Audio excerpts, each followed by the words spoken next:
Hello and welcome to what? Okay. You were to steal the intro. Hello and welcome to DCP SideQuest episode number 72, the post Destiny raid, but we're not going to talk about Destiny raid podcast. It's almost like post Destiny / post next gen console launch, post madness, post just like, hey, it's back to being a normal week. This is great. Yeah. It does feel like we have passed the madness now that the raid has been done, and we are now cruising. I don't feel like I'm past the madness. Well, that's because you are a retro gamer, Briar. No, I mean, I just got an arcade stick delivered yesterday, but this isn't retro. It looks retro, but it works on a PC. It works on the Nintendo Switch. That got Wi-Fi? Ooh. Is that Bluetooth? It's got Bluetooth. It's got 2.4G like a dongle, and it's got USB-C. Ooh. USB-C? C. God damn! Wow. Now you know it's a 2020 device. All right. And then I also got this is retro. This is the NT Mini Noir, which is it's a NES, but it's got like modern, hookups and all that. Looks like a This router. is an FPGA like the Mister is. Yeah. Which is really cool. I've been waiting for this to get delivered since March. Is that your Mr. In March. Oh wow. Yeah. Is that your partner? So for the Mr.? I'm excited. Plus, there's so many games to be playing. Like I still haven't been able to dig into Demon Souls, which I'm dying to do. Same. I played a little bit more Valhalla, which I've been getting more tepid on as I play more. Oh, okay. I'm ready for those spicy takes. And then, watching you guys do the raid, it's amazing how much stuff I could accomplish while I was watching you guys do a raid. I vacuumed the house, I walked the dog.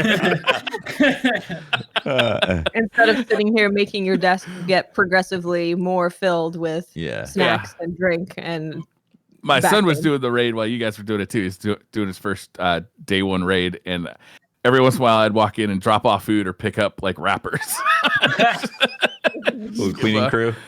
Yeah, a little helping hand. That's what I need. Amazing. So last week, I was going to say last week, Arekkz, you weren't here, and so we didn't get to hear your discussion about. Wait, I wasn't here. I was here last week.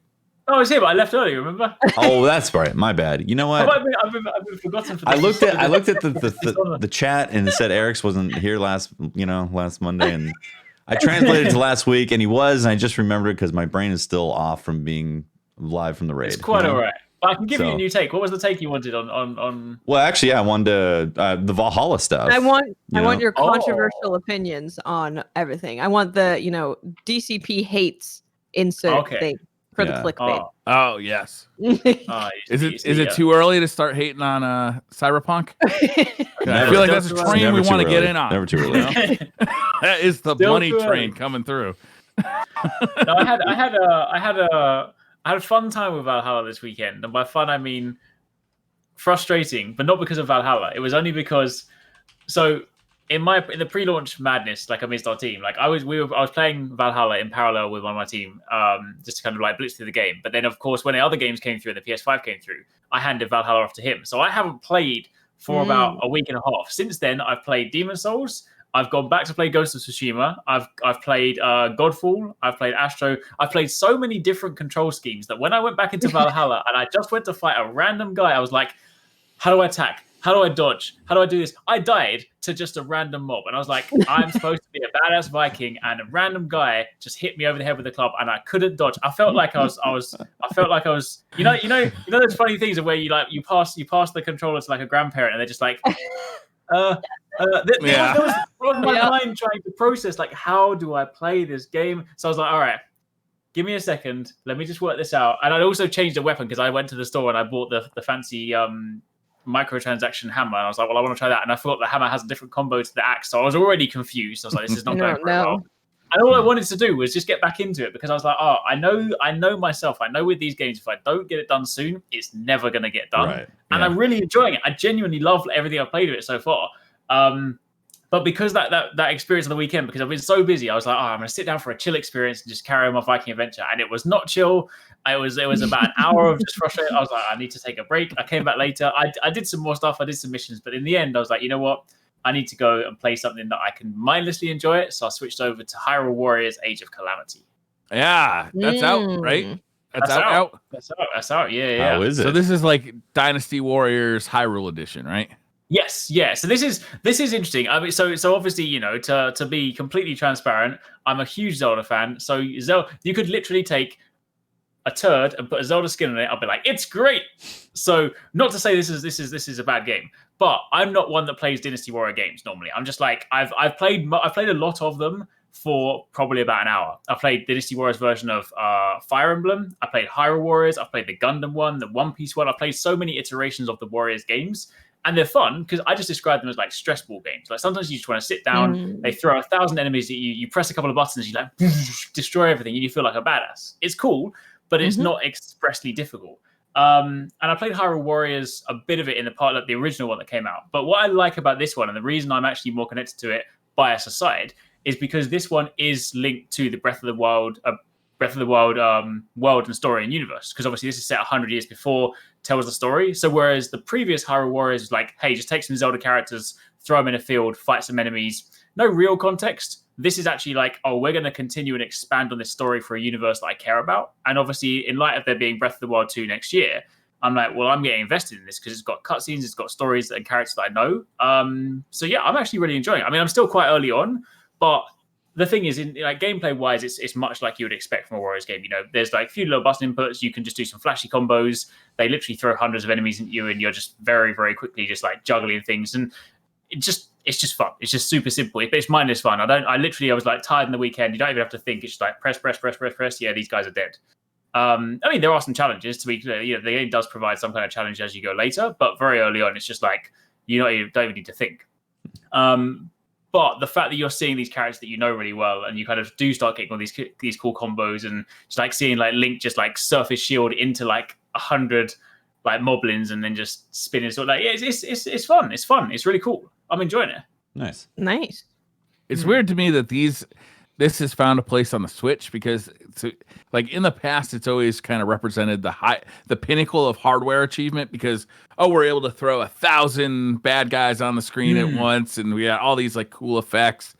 But like the Hyrule Warrior stuff is, you know, it's simpler graphics, but it still looks good. Like I still like the way it looks. I'm looking at. I'm not a Dynasty Warriors guy, but I'm looking to pick this one up for a lot of the reasons you just said. It's like, seems like I definitely am kind of invested in that world. I like the Zelda-ness of it, and you know, I'm okay to have a game that I don't have to exactly time parries every 3 seconds for. Become a master.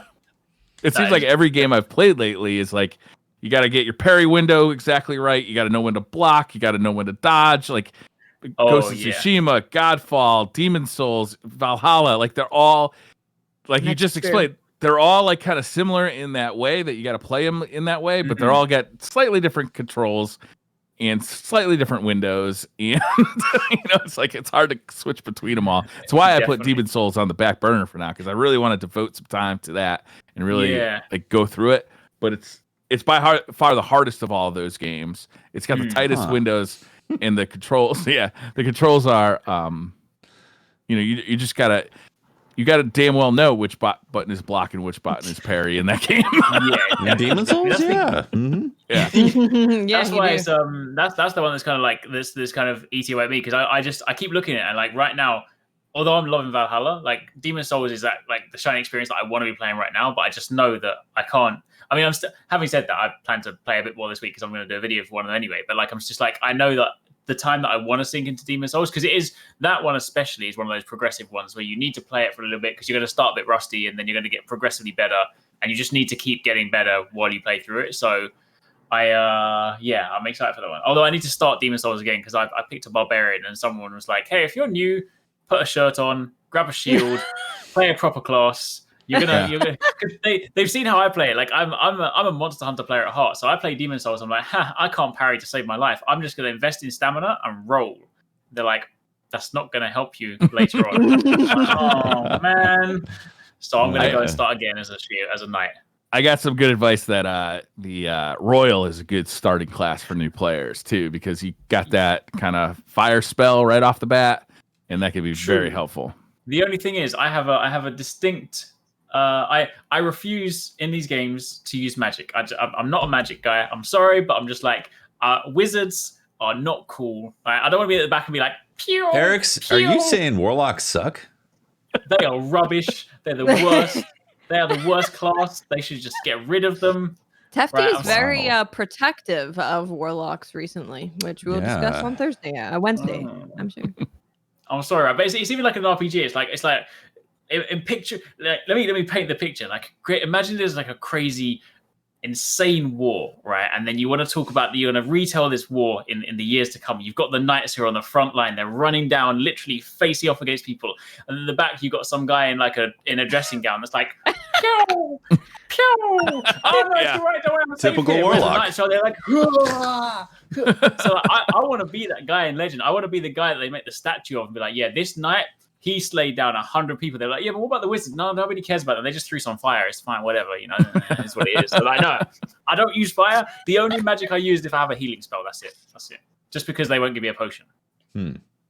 I jumped back into Valhalla again recently as well. I kind of took a break once the PlayStation came out because I was more focused on PlayStation games, and Valhalla to me is the game that I bought for the Xbox Series X just to test everything out.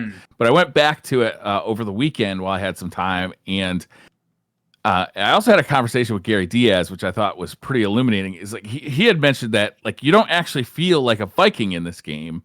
You feel like a good guy in an Assassin's Creed game dressed as a Viking, because like you go on a raid, but you're not actually doing any of the raping and pillaging that a Viking would do. Like, I don't think that'll go down too well in the game, to be fair. To be fair, but like it feels like an Assassin's Creed game with like a Viking kind of dressing on it. But it doesn't like ever like really resonate as like, oh yeah, I'm getting the full on Viking experience here because of the lack of raping and pillaging.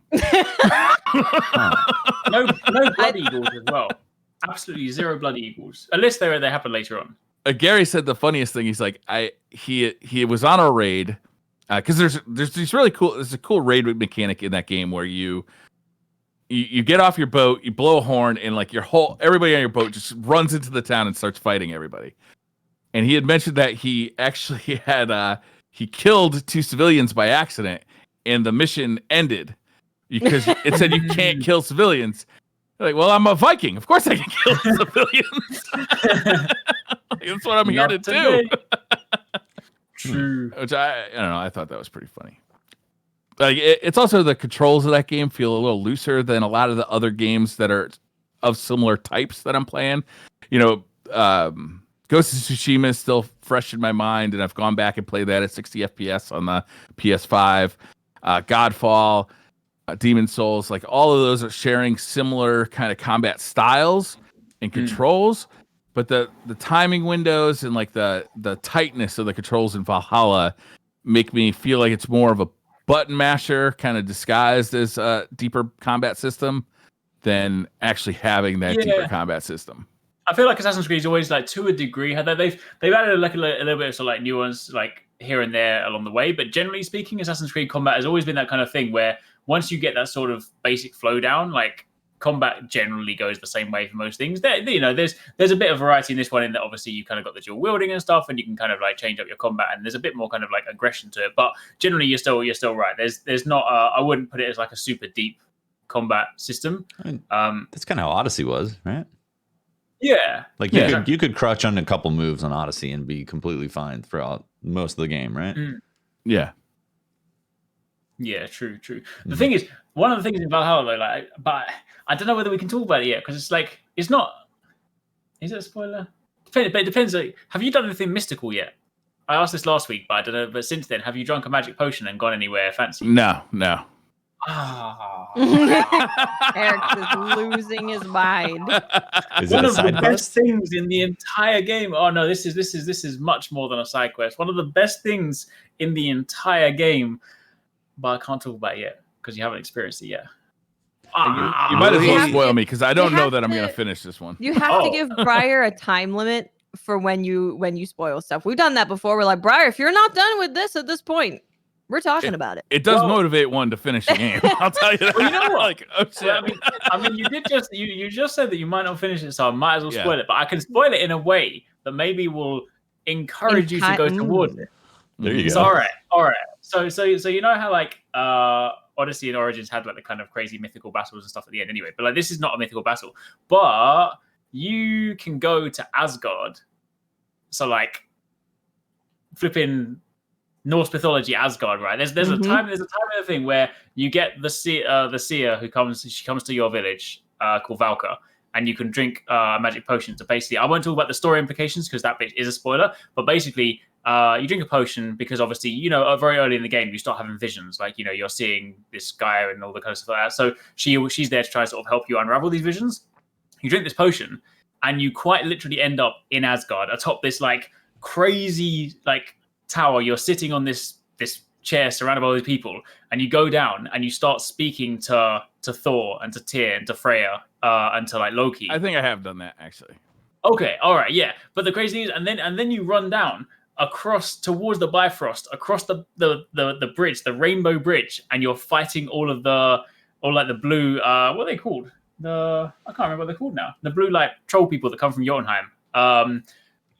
Yeah, I think they're trolls or whatever they are. But you'll find but this is like one of the coolest things, because what happens in here is like as you're playing through some of the missions in Asgard, it's a completely different map, like a separate map you can go. It's got collectibles, it's got things for you to explore, but this is all very mystical. Like even down to the mount that you can get, you're riding on like the back of a reindeer sort of thing, as opposed to like normal things like that. But the cool thing is you're also playing out some of the like tales in Norse mythology. Like one of the tales is about Fenrir, who's like the wolf that grows, and then you have to craft the thread that binds him to the mountain, and you literally go on the quest. Like you meet Fenrir when you kind of go somewhere, and then you have to go and like follow this quest line for it. And it's just so cool. Like the world looks really cool because it's got that kind of magical sort of air to it. The fact that you're surrounded by like genuinely like these gods, like you're talking to Thor and stuff, going on missions with them. It is so cool. Like when I got to this area, I was like, I want an entire game just set here because it was that cool.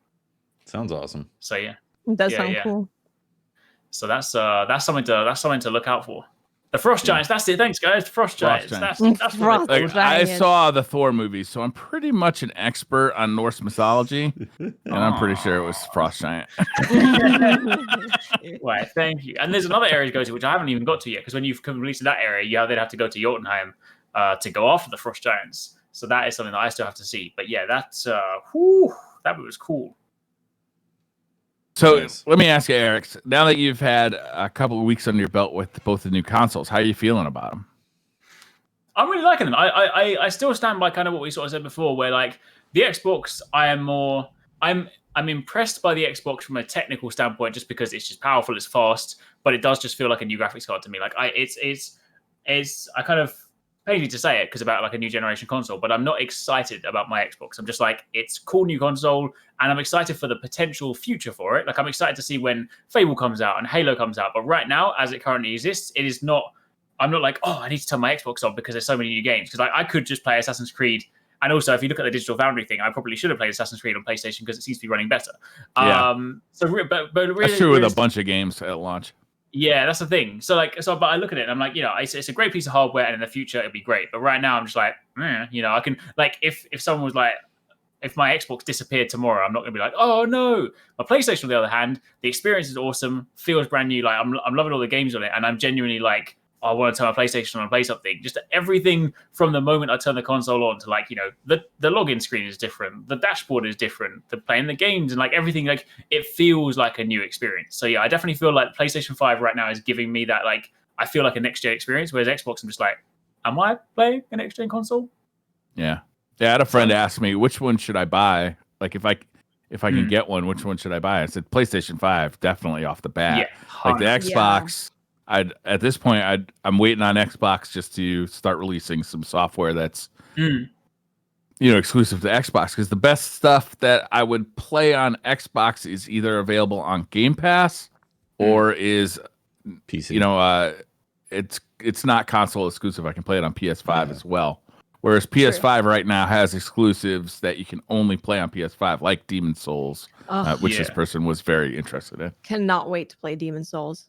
I've even heard the way that they do sound and with the controller is that I saw a clip on Twitter where you're standing next to a dragon's heart, and you hear the beating of the heart, and depending on where you're looking at it, the controller will vibrate left or right for the beat That's of amazing. the heart. That's cool. Isn't that crazy? Yeah, That's really I can't cool. wait to experience that game. How are you guys feeling about that game so far? In fact, where are you in the game in Demon Souls? The first boss. Not very far. Yeah, I've literally put less than an hour into that game total. Yeah. Like I ran up to the first boss. Well, yeah, the first real boss. Yeah. And not the first tutorial, not the tutorial boss. And I got beat, and like I wanted to play more, but that's one of those games you just got to sink time into, like because you're gonna die, you got to go back through. It's really nice having the fast load times, but like with everything going on right now, it's like it's hard to just devote a ton of time, devoted time with like because the game also takes a lot of attention. It's not like I can just I can be having a conversation with my wife while I'm like kind of doing a side quest in Valhalla.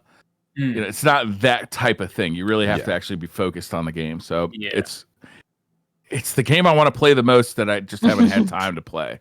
That's why I haven't started it yet, because I knew that would be super focused on Destiny. And now with the raid and all the stuff that's come out since the raid in Destiny, I know I'm like, oh crap, I'm going to be focused even more. So, and like, I don't know when I'm going to start Demon Souls yet, because when I do, I don't want anything to distract it. I know Cyberpunk's coming up on the 10th. So it's like, there's this window right now that if I do finish it before Cyberpunk, then that would work out. But like, I know there's a lot of stuff that I still want to go and collect in Destiny before I pick it back, or before I start Demon Souls. What's the date on Cyberpunk? Is it the 10th? 10th December. Yeah. All right. Assuming it doesn't. I don't know. So, I might really dig into it over like the Thanksgiving break, where there's, Demon Souls generally on a lot of downtime. on like this sort of like how long to beat is list. I mean, obviously this doesn't factor in the bajillion times we die to bosses, but technically Demon Souls is like on that kind of how long to beat website is listed as like 20 hours. It's like a shorter game compared to like the Dark Souls and stuff. Interestingly as well, because I've got a couple of friends who like really just don't click with like Dark Souls, like a couple of guys on the team. Like they don't click with Dark Souls. They just, they didn't really sort of enjoy playing them before, but they've both been playing Demon Souls and actually really enjoying it. Interesting. I think because like although at its core, it's obviously like the original like Souls experience. I think at its core, it doesn't necessarily do some of the kind of things that people consider like quote unquote like BS in like the cheat Dark Souls stuff.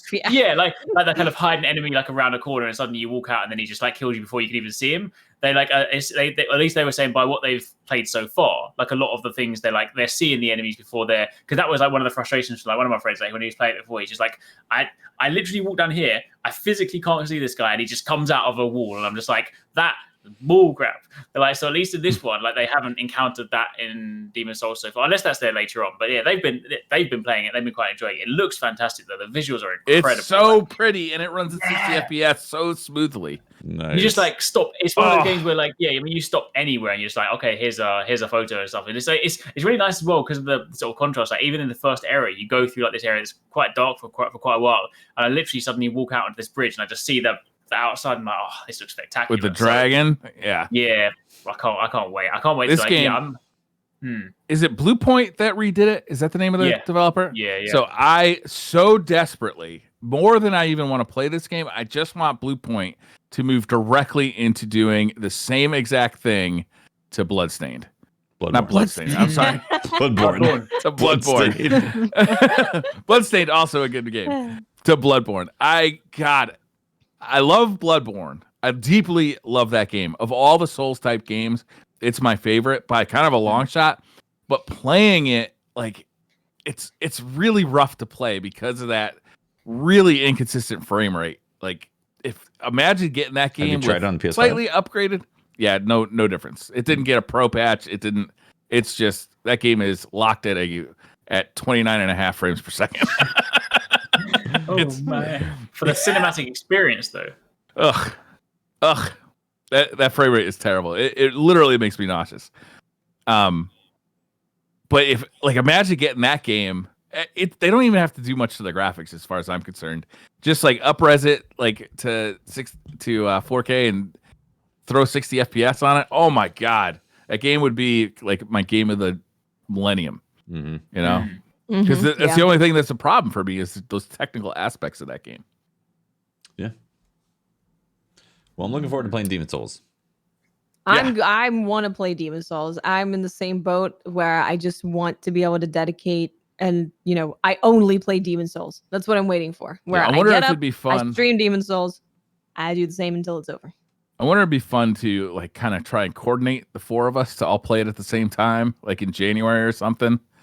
January. Whoa, that's a long way. Whoa. I don't know, like, because it'd be fun to. Can I get it before Cyberpunk? Yeah, it'd be fun to be able to talk about it like as if it were a new release True. with all of us. But it's it never happened unless we artificially made it happen. Yeah. Well, what else is coming out aside from Cyberpunk? Nothing really. No, that's kind of no. There's that. What's that name of that game? Damn it! I always forget it. It had a really weird name, and they changed the name of it. Oh, Immortals Phoenix Rising. Yes. Yeah. Which looks vaguely Zelda-esque, right?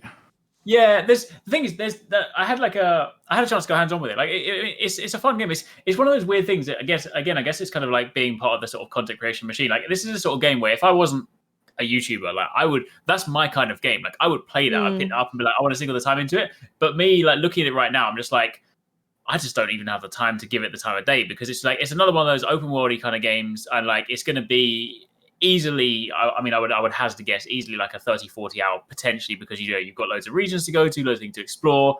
I do want to play it because what I like about it has that sort of comedy aspect. Do you remember the cartoon Asterix and Obelisk? Yeah, vaguely. Yeah, I do. It kind of has that vibe to it, because when you have like the story being told, you've kind of got these comedy narrators that are talking about aspects in history, but they talk about it in like a funny way. They poke fun at themselves. It's a game that just doesn't take itself too seriously, but it's also like a Breath of the Wild ripoff, because you basically got like a glider, and like it's not to say that Breath of the Wild is the only one with a glider, but a lot of the kind of core pillars that was in Breath of the Wild suddenly they've just done as well. So it's basically Breath of the Wild in Roman or Greek times. With like a comedy aspect to it. So it looks fun, but I just I can't even consider playing it. So yeah. I feel like it's getting kind of like a fun game. It does look like a fun game. Like it looks real pretty. Like it looks like it's got a lot of things that a lot of people would like, but it's totally getting it's overshadowed by Cyberpunk.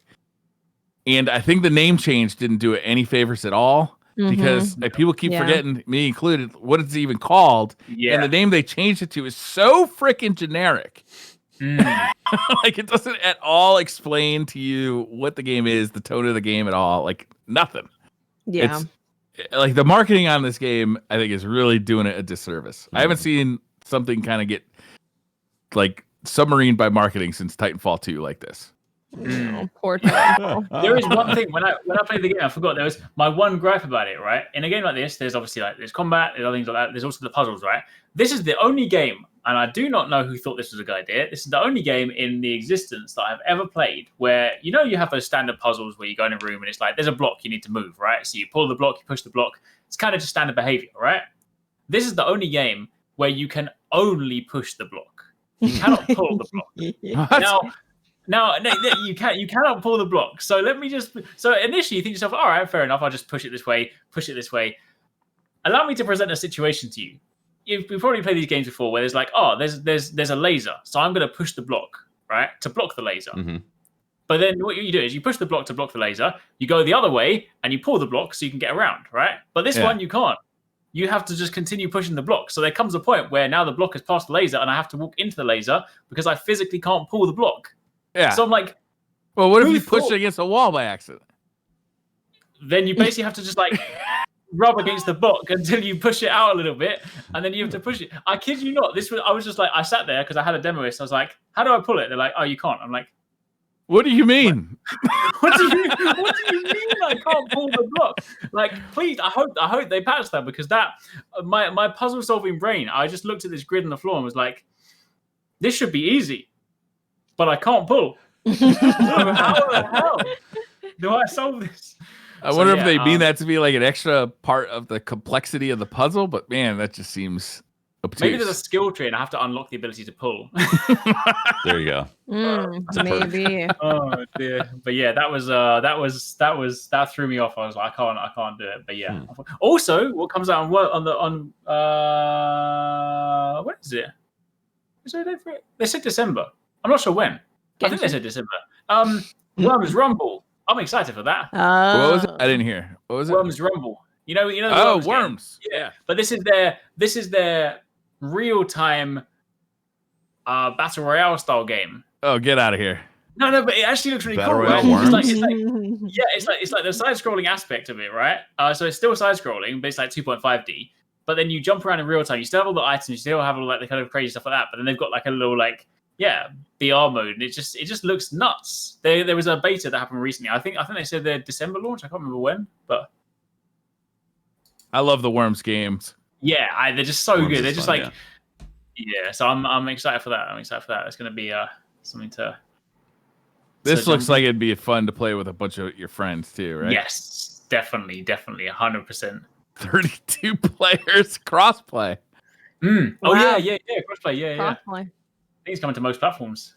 Oh, this looks ridiculous. I love it. Mm. I still have my Dreamcast copy of Worms, I think Armageddon. Oh, amazing. Yeah, Worms Armageddon was so good. I don't know if has there ever been a bad one. I suppose there must be, but I've never played a bad. They had a version couple of those Worms. ones where like I mean I've really enjoyed all of them. They had a couple of those like weird ones where they did like a 3D one. They did like Worms 3D, which honestly I loved it. It was on the GameCube. It was kind of weird because obviously you're just so used to just doing things in side scrolling, but once you got used to it, and then off the back of the 3D one, they did Worms Forts, which was probably the weakest one because they took the 3D aspect, which did work, but then tried to put in like a fort building component, which didn't really work as well. But other than that, I feel like because the thing is, Worms is for a large portion of its life hasn't really changed too much. They just like most of it is just it's the kind of Call of Duty model. It's like more weapons, more stuff to blow up, same game. And it's like, that's fine. That's all I need. I don't need you to complicate the system. I think that most of the stuff they've just done over the years, like let you like equip hats, and there's like three. I think one of the ones they did was they did do a version where there were 3 different size worms. So you had like the big fat worms that were kind of like slower to move but had more health. You had the super small ones that could. Yeah, basically, yeah. And your team was just broken into like those 3 chunks. So that's probably the most kind of deviation they've done recently. I think in the more recent ones, they had like vehicles you could get into for a couple of them. So they've added some things in, but yeah, at its core, it's always been pretty much the same. Yeah, Worms is fun for sure. Worms is a lot of fun. Yeah, I mean, I'm obviously like can't wait for Cyberpunk. Between Demon Souls and Cyberpunk, like that's definitely where my gaming time is going to be. Like, well, I have to decide if I'm going to do Demon Souls before. Yeah, I was like, you get that finished before. I reckon you could, because you play a lot of Souls games, right? So I reckon you probably blitz through it, no problem, right? Yeah, you played them all except for this one, right? Yes, that's correct. I considered buying a PS3 for Demon Souls, and I was like, I bet they're gonna remaster at some point. And several years later, boom, here we are. And here it is. Yeah. Well, that would have been $30 down the drain. I would have had to buy a PS3 and then get a copy of Demon Souls, and then I'd have that PS3 just sitting around. I'd be like, I should just get rid of this PS3 because I'm not gonna use it anymore. And then be like, it's a PS3. The PS3. Do you remember trying to capture video off of the PS3? No. Oh, right. It had like weird components? issues. Isn't it component? Yeah, well, yeah, it had component video. I mean, I think by the end of the generation, like if you bought the slim models, they did have HDMI, but even then, you had to often buy like a device to split the HDCP copyright protection Oh, right. off of it. Yeah. Otherwise, you Yeah. couldn't record it via HDMI, which was really not that inconvenient. Actually, it cost like $10 to get one of these things off of Amazon.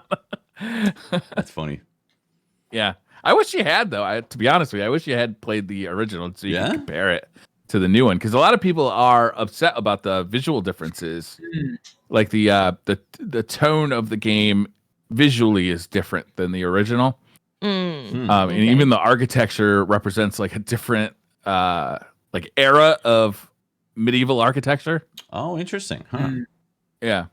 I think that's the one thing that people are saying. They're just sort of saying that, like, because I feel like partly that's also just a technical limitation, but they're saying that the newer one visually looks better, but it also looks a lot more vibrant. They were saying that like the other one, because they didn't have as many, like the color palette was pretty just like bland.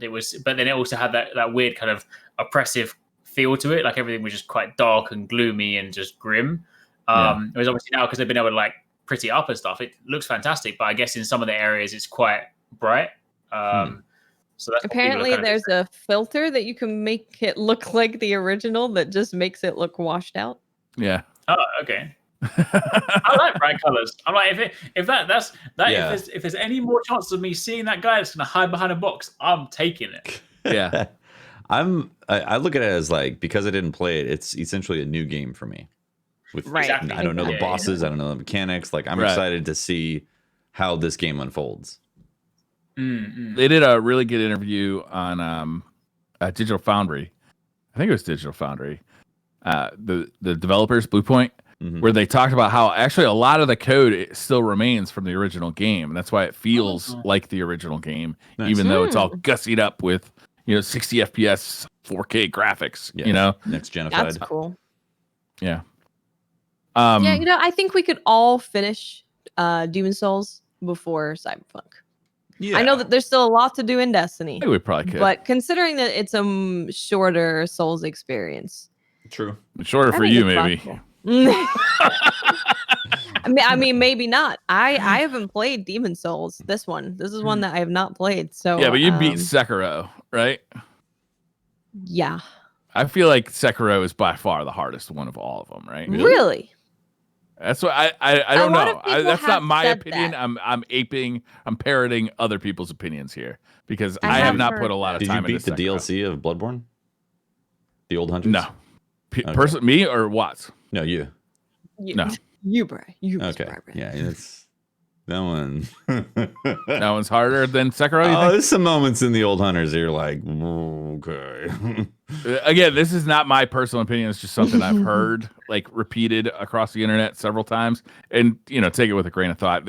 The theory being is that in Sekiro you really have to play it the way they want you to play it with the parry and everything, whereas in most of the other games you can customize your character in a way that allows you to play it as you want to play it, with like shields or whatever.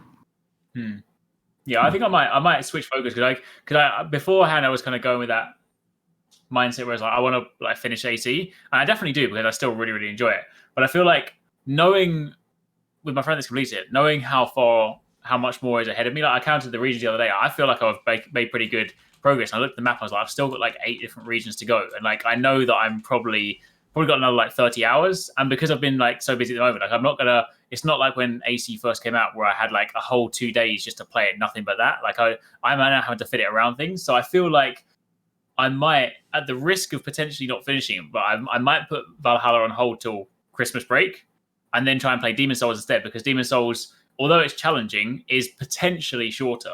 Like in the 20 hours that I could finish Demon Souls, I would still be playing Valhalla. So I feel like if I do that, then maybe there's a chance I'll get it done before Cyberpunk, and then Cyberpunk I'll finish, because obviously I'll rush that for content, and then over Christmas maybe I can finish my Viking adventure. Right. You got to make sure you can play Cyberpunk on day one so that you can make all your videos about how bad it is. Of course. Really finish off the year strong monetarily wise. Definitely. Really get that strong monetization. I'll get the thumbnail ready already. Yeah. Just an arrow pointing to how much you hate, or big red arrow pointing to how much you hate Cyberpunk. That's how you make money on the internet these days. There we go. Followed by a video the next day about how much I love Cyberpunk, just to make sure I've covered both bases, just in case, depending on how things go. This is my favorite game. So yeah, got straight on the line. Yeah, it's exciting. So I think I told you guys I got a new TV, right? I got a new like office TV, and I'm using it as like my main, like in front of me monitor. Oh, yeah. I got the 48-inch OLED. I think it's the C10, right? I gotta tell you guys, this thing is the way of the future. Yeah. This is the way to go. Like, Yeah. if you want to play like competitive games, this is no good. You want smaller so you can actually see everything that's going on, like without having to move your head, right? But I've got this thing about 5 feet away from me, and it is the most wonderful thing I've ever put in this office. Yeah. Wow. If you've ever had an OLED TV, if you've ever seen an OLED TV, you know how good they look, right? It's like the blacks are absolute black. It does HDR, so it's really bright. The color accuracy is like just right on the money. But also, because it's got the HDMI 2.1 hookups, you can also do high frame rate gaming up to 120 hertz, which really kind of satisfies that need for me. I've had a 240 hertz 1080p monitor, which I love. Don't get me wrong. And if I was going hard on like, oh, I'm going to be a professional esports, like I'm going to go hard on like being awesome at like competitive games, like that's definitely the way to go. Yeah. But for like immersive experiences, for first person experiences, for anything that's like atmosphere, this thing is so good that it's now got me like, all right, I got to spend another $1,000 on a graphics card so I can really take advantage of it on my PC. You know, like going 38. Like I'm rethinking. Yeah, definitely. I'm rethinking like my capture setup because I need to make sure that I can play in HDR and capture in. Because you can't really put HDR stuff on YouTube. You can, but it tone maps it really weird, so it doesn't look right. Right. So you want to capture in what's not HDR, just not HDR, right? Yeah, you want something that translates it. SDR? I don't know. Yeah, so that like it's really got me rethinking like how I make content and but man, I gotta say this TV was expensive. It was $1,500, but good Lord, is it worth the money? And I thought it'd be too big for like on my desk, and it definitely is too big to be on the desk. So I put it on a floor stand and moved the desk away from the wall a little bit. So it's actually, it's away from my face just enough. So it looks like a big monitor, but it's I gotta tell you guys, this thing is Have you posted any photos of the setup yet? What's that? Have you posted any photos of the setup? I don't think I have. I can do that. But we want to see the setup. I gotta hide all my drugs first, so Yeah. I was thinking the same time the other day because I was trying to sort of work out.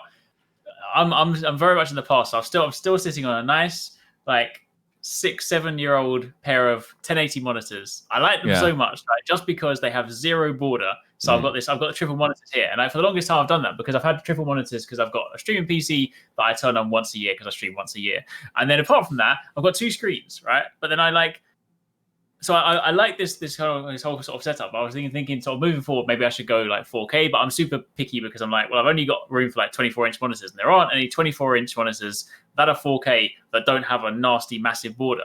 So my friend suggested the other day, he's like, have you seen the Samsung G9, like the ultra wide, wide, yeah?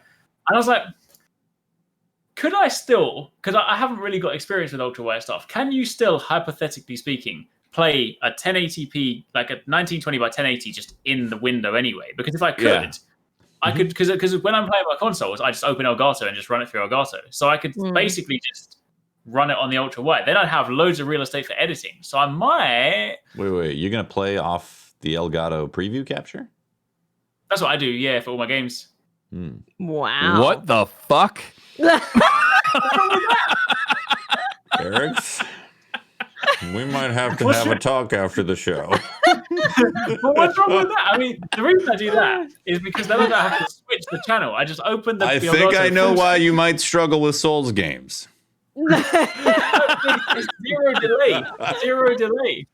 There is not zero delay. You are fooling yourself. They might market themselves as zero delay, but there's Oh my god! I feel like I just found out something awful about you. Every game that I've ever played, I go right click, full screen, hide the little preview bar, just play it in there. Because also, then if I do something spectacular, I can just flash it back. Yeah, I get that anyway, while also playing on a monitor. True, but you need like an intervention setup person to come in and be like, oh my god, I can't. It's like Queer Eye, it's be like, oh my god, I can't believe you're doing this. Wow, this is we got to get this fixed. All right. Although, here's the thing. If I do go and commit to the ultra wide life, I'm going to have to stick to that lifestyle because then I'm going to have to open the preview window on my ultra wide so I can do that, right? No, you don't have to do that. It's so easy. No, you can just. First of all, your capture card has like an output, right? So you like whatever goes into your capture card, you can also have come out and just run another HDMI cable to its own display with no lag. Also, wait, did Arekkz, did you not know that? let's just move on.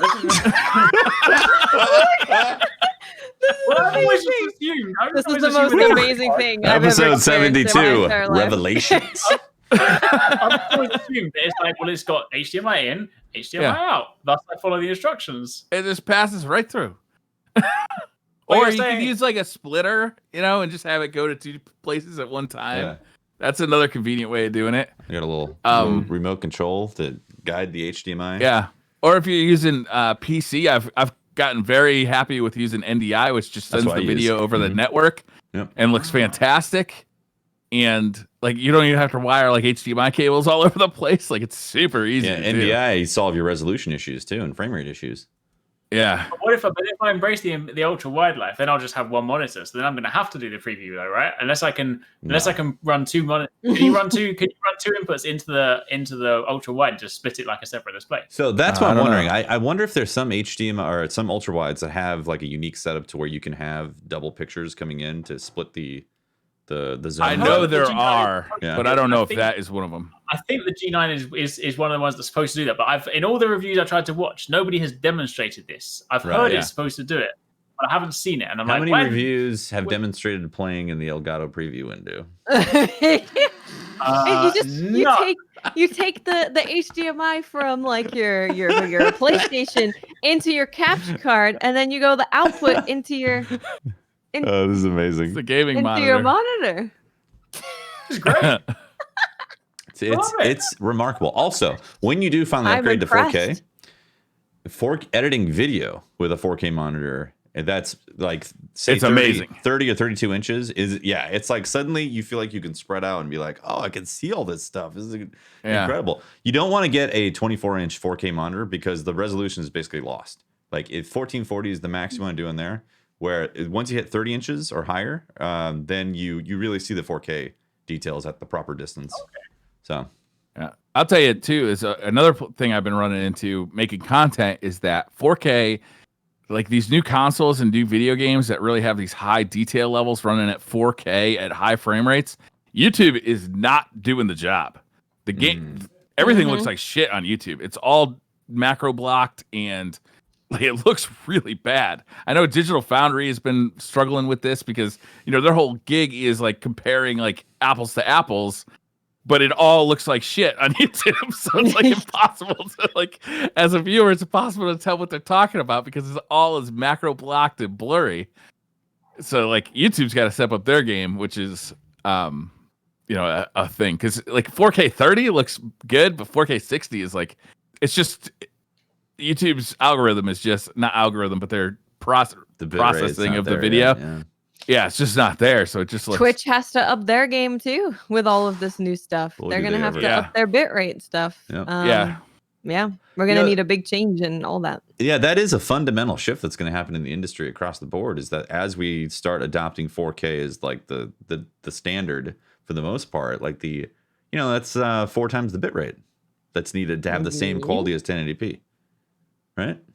Yeah, I think at least. Yeah, Right. So if you're, it's what you're used to at 1080p is going to require 4 times the amount of bit rate of the current compression methods, unless they invent some sort of quantum physics enabled compression algorithm to like compress a video down to 1 megabyte. That's exactly what Twitch is working on. I think we were talking about this one night on DCP with Fran. Fran knows the ins and outs of this, but there's a new compression method that Twitch is working on that allows you to stream much higher quality video with much lower bit rates, and it looks fantastic. The thing that's is really that nice. right now computers can't run it. Yeah, that's the usually newest trade-off. NVIDIA cards can decode it, but like nothing consumer level can encode it yet. So it's going to take a while for, just like NVENC was a revolution for streaming video.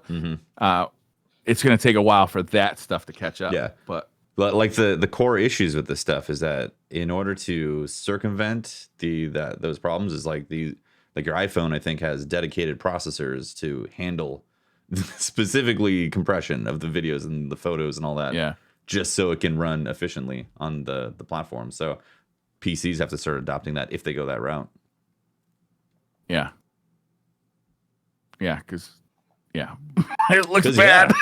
Yeah. It's like, Yeah. and like I don't know. Like I've watched some streams of like Godfall on the PS5, Mm-hmm. and it just doesn't look good. You know, like that game looks awesome in person, but a stream of it just doesn't look that good. There's just too much.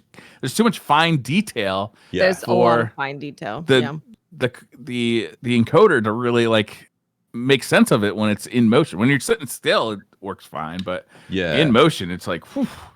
Yeah, that's the thing. Like you notice that basically across the board in all YouTube videos, if it's a relatively still shot, it's going to be fine. But as soon as there's camera movement and it's like, say, a wide angle lens of something that you're watching, so in most games are technically kind of a wide-ish angle, and the more detail on the screen, the encoder just takes a big dump. It does starts take a giant artifacting. dump. Can confirm. I witnessed the giant dump. Yeah. The artifacting is real. I was watching your Destiny streams over the weekend, the raid race, and not to talk about Destiny, but a lot of that raid was very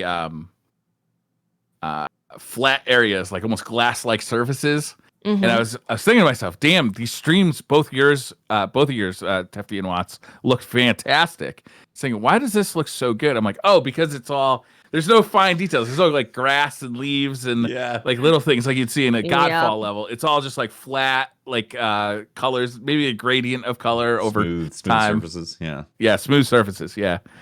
But yeah, I mean, it's a weird thing. Also, there's no HDMI 2.1 splitters or what's the opposite of a splitter? Switch. Like they just don't exist, you know? Yeah. Everything's got to catch up. Yeah. Have you looked at NDI, external NDI capture sources? Because not yet, but that's a great idea. But yeah, do they have HDMI 2.1? I don't know devices. But I was like, it would be great to have everything switch over to NDI, and they do have external boxes. They're expensive, but I wouldn't want to do that for every source either. I definitely want a switch that can take in multiple sources and just throw it in one. Yeah, I understand on that. Yeah, you're right. But it doesn't exist. It's a fun time to be a nerd. Right? It is. It is a fun time. But yeah, OLED, man. Holy shit. This 48-inch OLED screen is to die for. I have been nothing but impressed on it. Even old games look phenomenal on it. Like, it's outstanding. So at $1,500, how can you afford not to purchase it? Am I right? It's expensive. I'll be honest. Yeah, $1,500 for a monitor. It's pretty pricey. Yeah, it's a lot. That's why I'm avoiding. Good. Like, I'll spend $500-$600 on a monitor for a good one, but as soon as it gets 1,000 and above, I'm like, oh yeah, then I'm like, yeah. Can't do that, my friend. Especially considering I want my monitors to match. So if I'm going to buy one, I need to buy 3. You got to buy 3. So, and if you buy a monitor, don't use the capture for preview. You're wasting your monitor. What do you mean? It's great. Is 0 delay? Man. Perfect. What an amazing revelation. It's like contact Arekkz and walk him through setting it up. Arekkz, I just realized I picked it. Okay.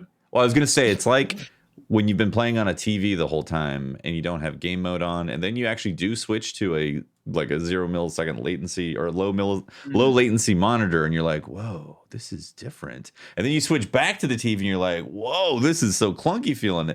It's like that, you know? Yeah.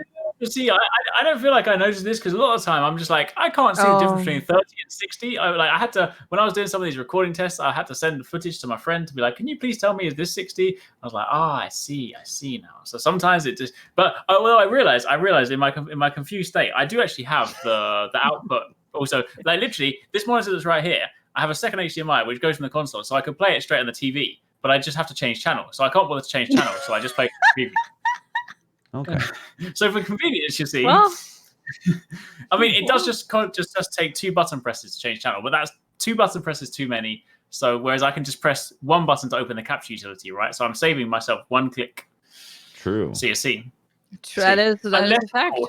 There is that occasional time where the capture doesn't quite work, and I have to close it down and restart the whole PC and then boot it back up again. So sometimes it doesn't work very well. But I mean, 0 delay. It's great. Love it. But then it means that when I get the 4K monitor, I'll have to download the new capture utility so I can play in 0 delay 4K. I wonder important. if the reason you can't see the difference between 60 and 30 frames per second is because your capture card isn't like showing you 60 frames Is per it locked second. at 30? No, this is the 60. This is the HD 60S Plus USB-C model for that zero But do you delay. have it set to 30 or 60 FPS? Oh, in have the it set settings? 60. Definitely. Yeah. 100%. Wait, it's not. You don't even have an internal capture card. You have a USB capture card. Yes.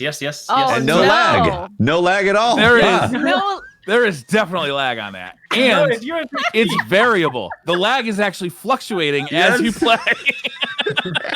No. I plug it into the. Oh, Lord. USB by definition has lag. Let me tell you, right? You take Oh, the USB-C Lord. cable and you plug it into the super fast port on the PC, the one that's got the little lightning cable on with the little like I'm fast port. Yeah. Plug it That's into the there. power cord.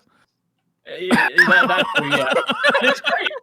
I like the freedom of an external capture card because then when I go to events, I can just take it with me. You see, I don't want to be bound, to be tied down by some internal card. capture cards are a whole other world.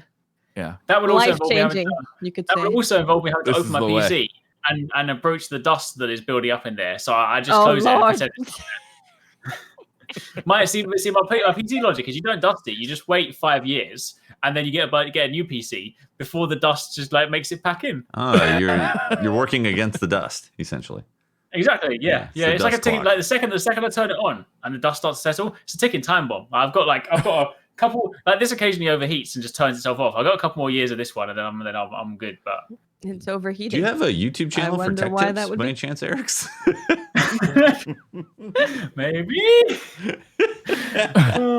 I desperately want to see Arekkz' setup like in depth right now. Like in depth, like going It's cord to great. cord and looking at everything. It's I'm great. sure it is great. I mean, you by far make more content than any of us on YouTube, so it's clearly working. Yeah. Which I do It understand clearly the does reason. work. Yeah, I understand the reason not to want to change anything because of how much Yeah. content you make. Like Change is it's, dangerous. yeah, I Yeah. completely understand that. Yeah. So That's why when I got But- a new PC, I turned it into my stream PC, so I didn't have to move everything over. So I have a more powerful PC there, but it's just for my stream that I do once a year. right. This is all. I've realized many things. I feel like a new person. I feel like this is one of those like therapy sessions. I've shared a lot with you guys today. We've become a closer family because I've told you about my issues. Yeah. Yes. I think the YouTube comments will be true. the same too. They'll be very Yeah, they'll be therapeutic. very loving. Maybe some advice in there. Oh, all from a loving place. All Yeah, right. we care because we love. It's true. It's true. Should Well, we- the big reason I don't want to. The only reason I don't want to restart or I have to change all the stuff on PC is because it means I have to reset up audio, and I hate audio. Audio is my thing. Audio I just can't Yeah. do it. Like I don't even remember how to set up voice meter. So if I have to do it again, whew, Even I'm voice not meter, ready. man. It's Voice like meter's complicated. every once in a while, voice meter is just like, no, fuck yourself. Reboot the computer. Maybe I'll work then.